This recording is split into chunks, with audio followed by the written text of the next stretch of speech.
Hey, how's it going? Pardon me. So hi. Just wanted to talk about the holiday that just passed a little bit. Um, was it a good one for you? If you celebrate that? I know that, like, the Christian holiday in the United States just takes over everything. Well, Christianity in the United States just takes over everything all the time. And the whole country, sorry to tell you, buddy, but it's not all Christian. It's not Christian only.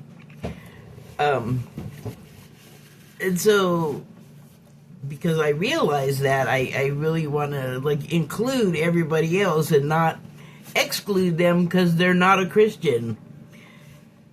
Because the celebrating of Christmas to be celebrated only by, like, Christians or, like, real Christians or whatever, that's like, kind of completely goes against Christianity.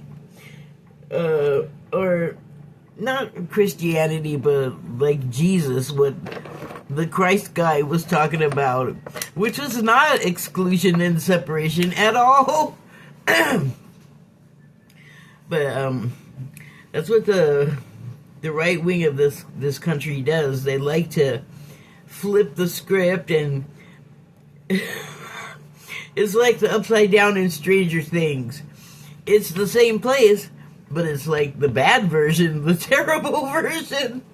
And they're always trying to trick you and lie, and they cheat all the time, but they have the moral majority and blah blah blah.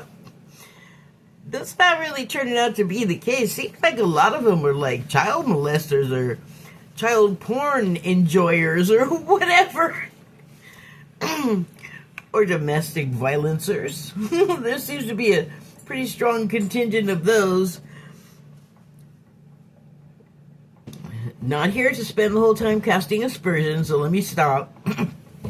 What I wanted to talk about was that for the first time, maybe ever, over the holidays, I was not depressed, lonely, awful feeling. Like, I had none of that, and I couldn't be happier. Oh my goodness. So I have written a piece that sort of consolidates my thoughts on the matter, and I'm going to share it with you. But you know what? I think I need to turn on the overhead light. Excuse me for just 1 second. Okay. Hopefully I can read this. Alright, so it doesn't really have a title. It was just sort of stream of consciousness. So where does it start? Not there. Where is it?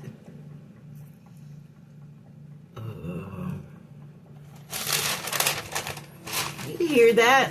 Why does it sound like not paper and like that weird rattly gift wrapping stuffing paper? Okay, I know it's here. I just wrote it. Nope, that's not it either.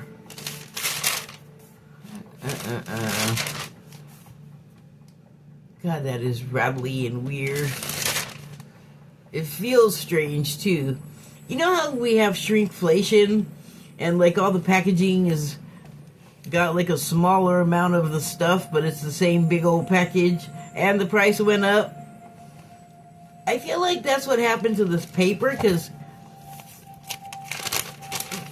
I'm not used to being able to hear my notebook paper. Like, it's like very slick feeling, and it's just rattly and weird and distracting. I don't like it.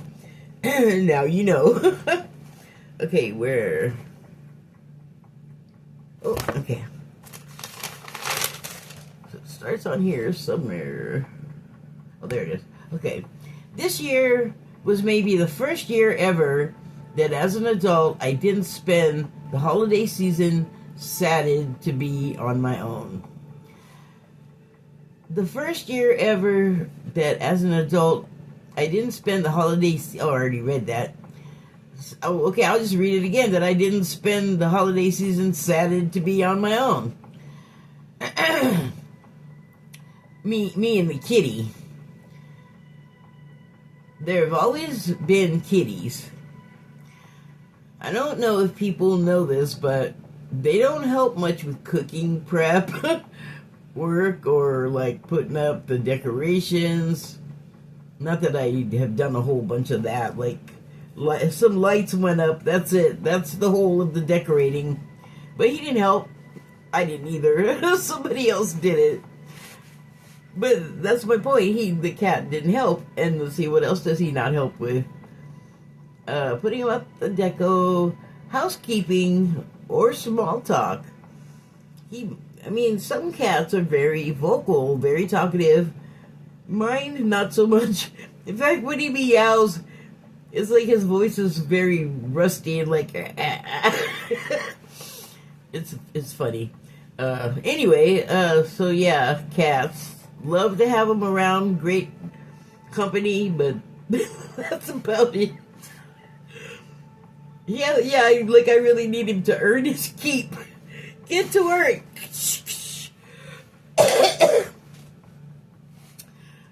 I don't know. Okay, wait, I read that.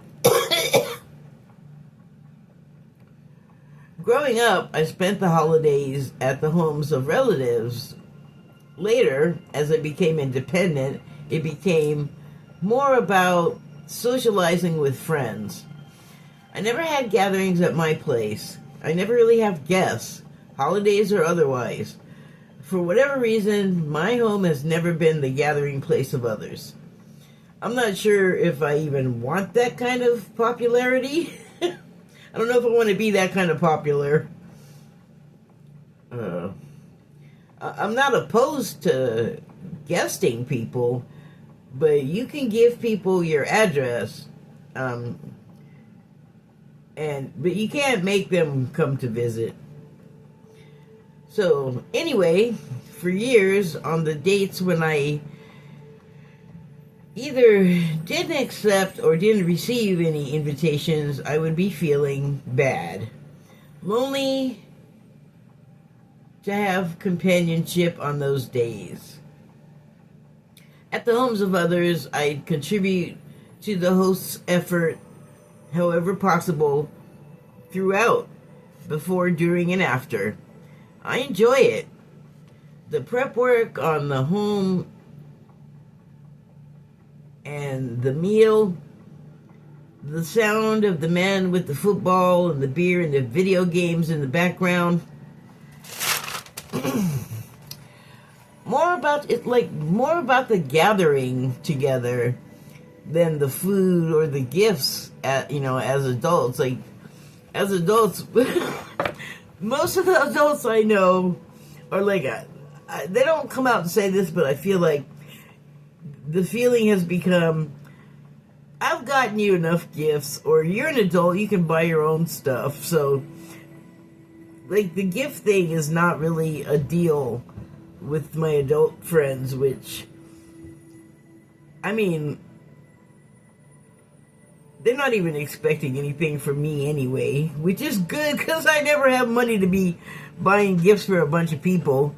And then I don't get them. I have like a couple of people that do that with me. But and I don't expect them to. Like, I certainly don't go as an adult to a gathering expecting people to be giving me gifts. Like, I'm not expecting them to be there waiting for me. So, have we got that established? Where was I?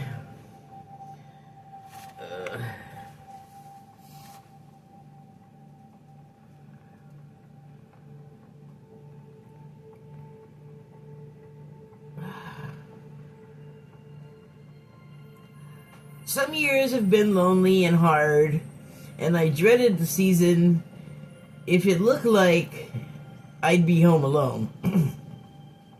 This year was different. I was expecting it to be a bad year. I spent nearly 4 years, or nearly 5 actually, in a text-only relationship where a lot of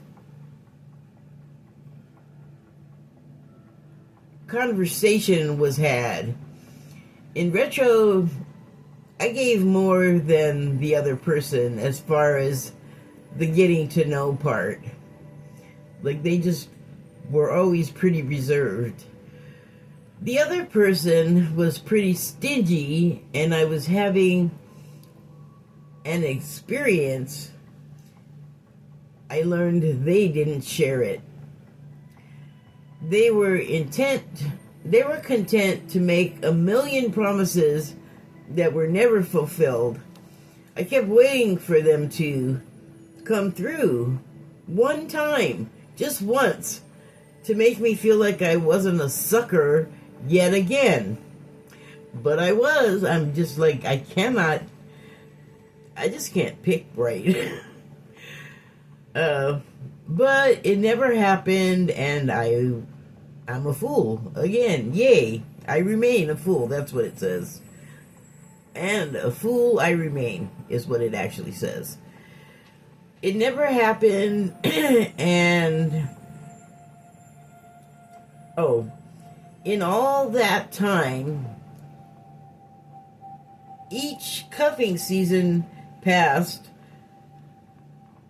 In all that time, as each cuffing season passed, I was gutted and felt like, I don't know, bad.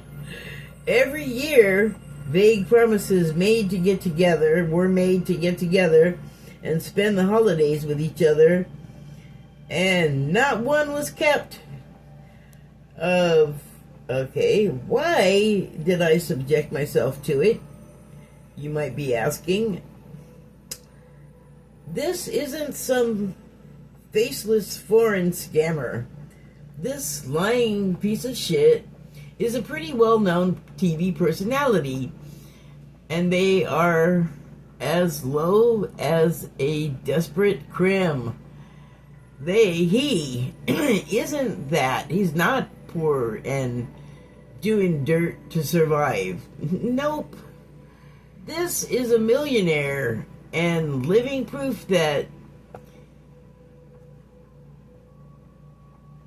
ego plus money plus power equals a fucking shithead. I'd reveal them, but no one hardly will believe me. They can look at the evidence that I have. I hadn't been dealing with some shitbag African scammer. They took pains to obscure their identity, which I never should have accepted. Thinking about all of that is angering me, and that is not the tone I want to take. Despite all of the trouble this person created for me, the thing is, I've lost with no hope of redemption all threatens my happiness. So they caused me a lot of problems. They caused a lot of problems for me, and the thing I've lost without hope of redemption that threatens my happiness if I dwell upon it. Wait, what? Okay, well, if I dwell upon all of the trust that I gave to that person, the authenticity I brought to the table, it never mattered.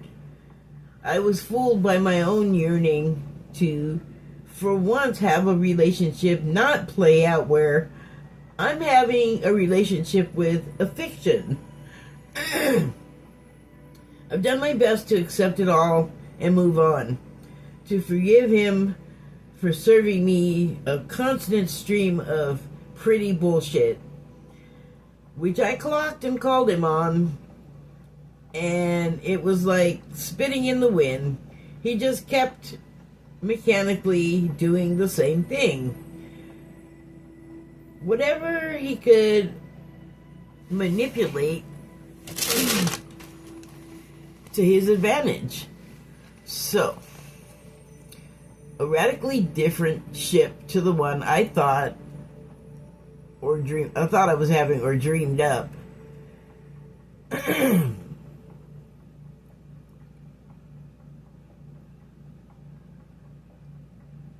Oh, so I was having a very different ship to the one I thought I was having or yearned for it to be.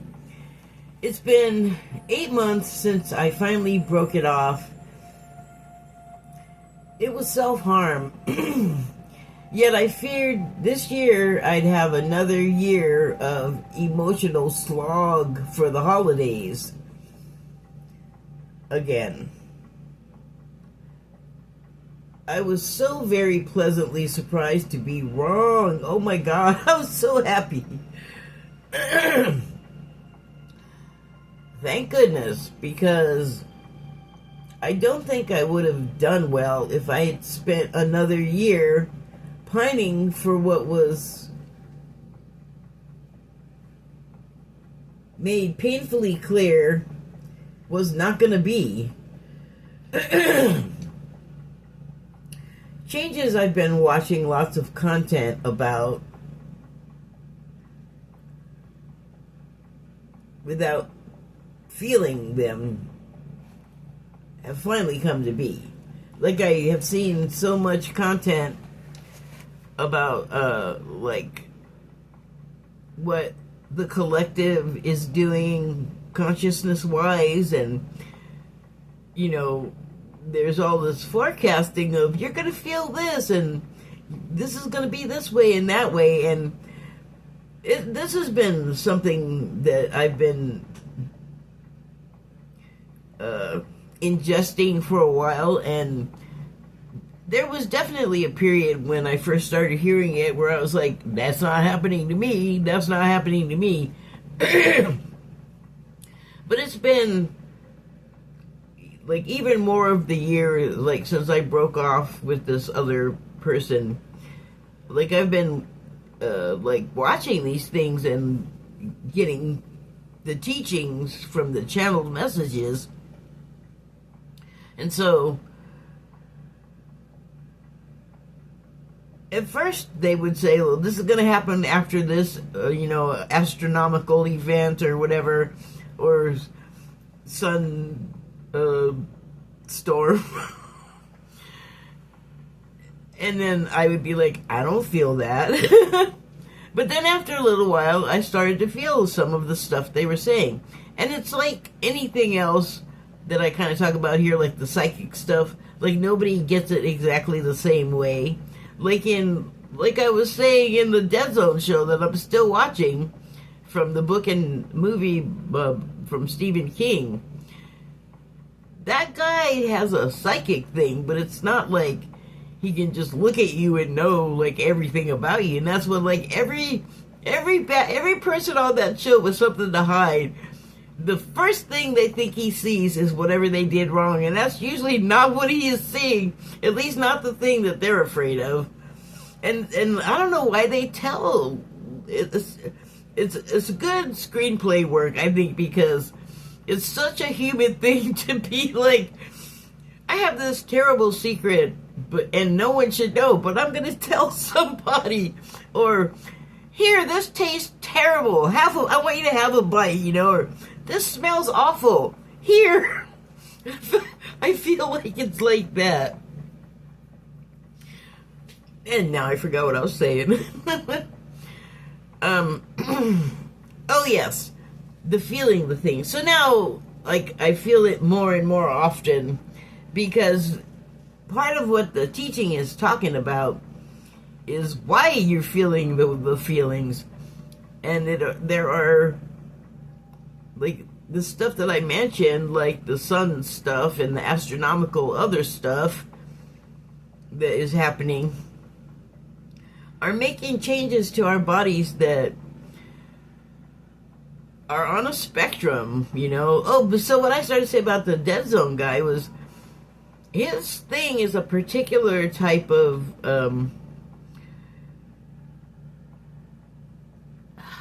I'm not even sure how to call it, sensory perception. Thank you. And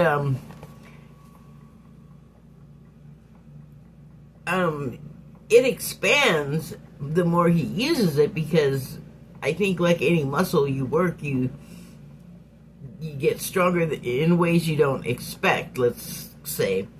So the people he encounters on the show, though, like I said, they always expect him to see their worst possible thing happening, and that's not necessarily what's even going on. And then he doesn't correct anyone except to say, well, it doesn't work that way. And that's not enough, because people just have the idea in their head, and that's it.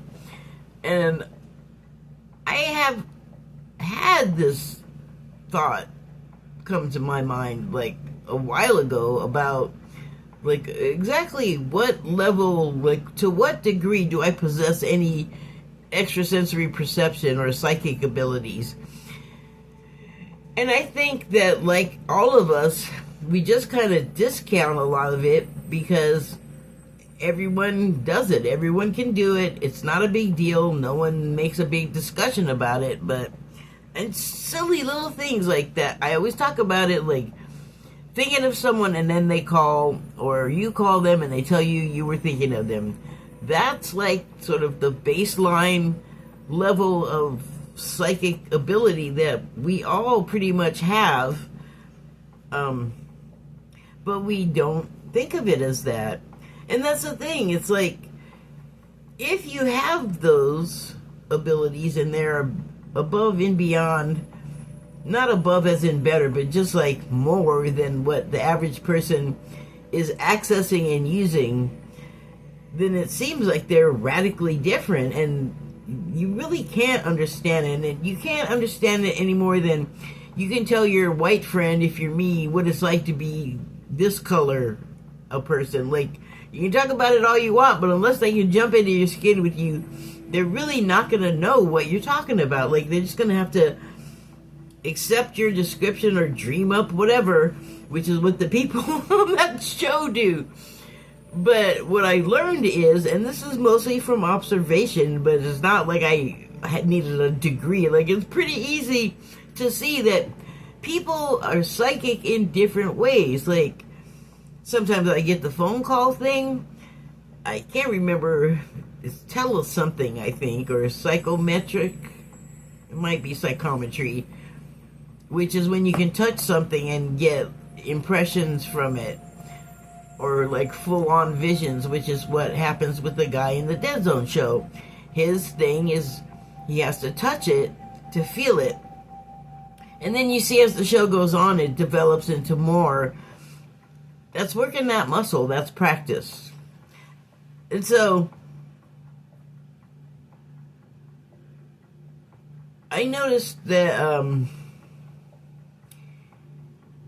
like, and I've talked about this before too, like, one time I went to the library with this friend of mine, or a couple of times, and I have a habit of, picking a book based on the art, the cover art, and it works for me, though. I don't know, I don't question it, I never have, I didn't even think of it, but she was with me, and she's like, why are you picking you didn't even look and see what's in there? And it's like, I'll look at the front, I'll look at the author, I'll look at the back. And that's how I choose a lot of books. It's just how I do it. And I guess the rule is you're supposed to, like, read some of it first. I rarely do that. And I never even thought about it. I gave it no thought at all. And that's what I mean. Like, that was how I was choosing my books. Like, based on how it looked. Like, whatever vibe the book was giving me, that's how I choosed it. That's how I chose it. And so, that's just a thing that you could comment upon as being unusual or something if you were aware that I was doing it. but you're probably doing something like it yourself. Like, we each have our strengths in other areas. This stuff is the same thing. It works the same way. Anyway, I forget now why I went down that path, but let me finish this up because I'm almost done. So, changes I've been watching lots of content about. Changes without my feeling them came to be. I was surprised to be fine at Thanksgiving, and while I missed the traditional meal, I was okay. Surprised to be, but okay. Then came my birthday, which was stellar. An accidental party happened, small, cozy, and perfect, and I'm so grateful because that's how they usually turn out. That's not how they usually turn out to be. Christmas Eve soon followed, and I spent the evening entertained, and it passed smoothly. Like, I don't know what I was doing, messing around online, watch it. Like, here was the surprise. One of the things that usually would depress me in the past was, like, I don't have television, like cable or anything like that. I have, like, whatever I can stream off of YouTube and other streaming services, but I don't have TV anymore. And this time of year, along with, like, the loneliness factor, it would just be compounded by the crap television. Like, I don't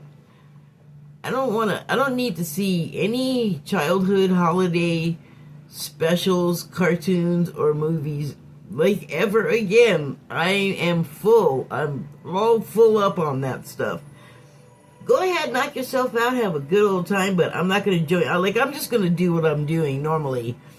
Because burnout, really, I guess. But, I mean, the mood was festive online. I do have, like, a bunch of people now that I correspond with frequently, and so I felt like a good time was had by all. Like, I felt good about it, which is a great relief because it was just terrible spending years feeling horrible. Okay,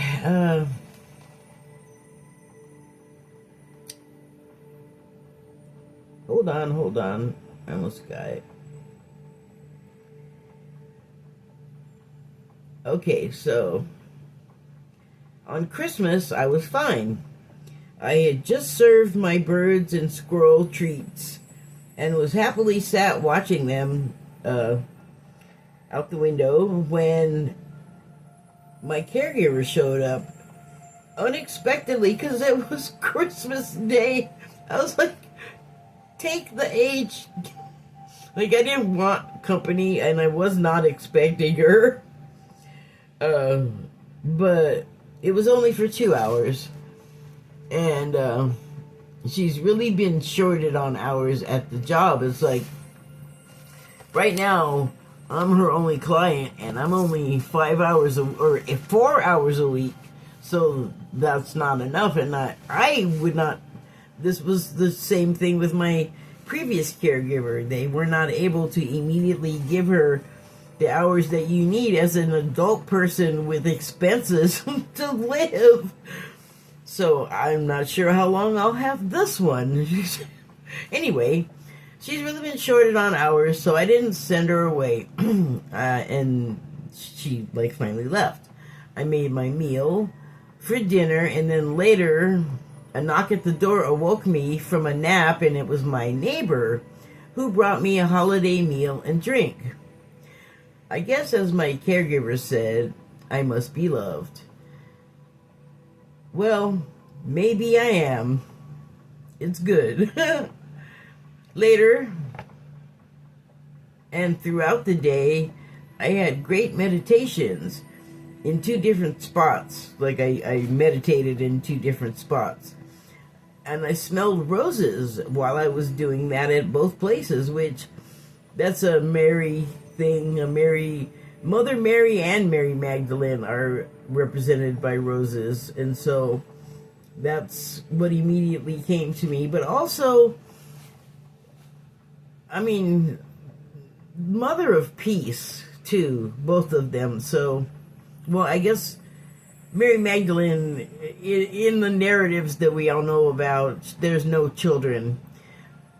I think later there were, or at some point they were, whatever, but Mother Mary, hi, Mother Mary had a Jesus and other children, or Yeshua, whatever.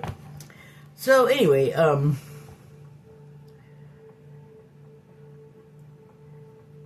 that's when I was smelling the roses, I really was at peace. Like I was just in a good place. So smelling the roses just felt like a happy confirmation. Wait, where am I? In 2 different spots, I smelled roses, and at one point, I felt a slender fingertip touch my jaw and then apply the gentlest pressure as if to encourage me to turn my head. Not enough to do that, but enough to give me the idea that I should. When I did so, in the dim candlelight, I caught sight of the flame, and its appearance was like that of a sparkly spired star, a bright star anomaly right in my kitchen on Christmas. Tell me that's not some kind of message. Go on, make a case. My point is, I think a message that has always existed really came home to me to say, you're not alone, and you already have everything you need. It was, I don't know if I like got it across how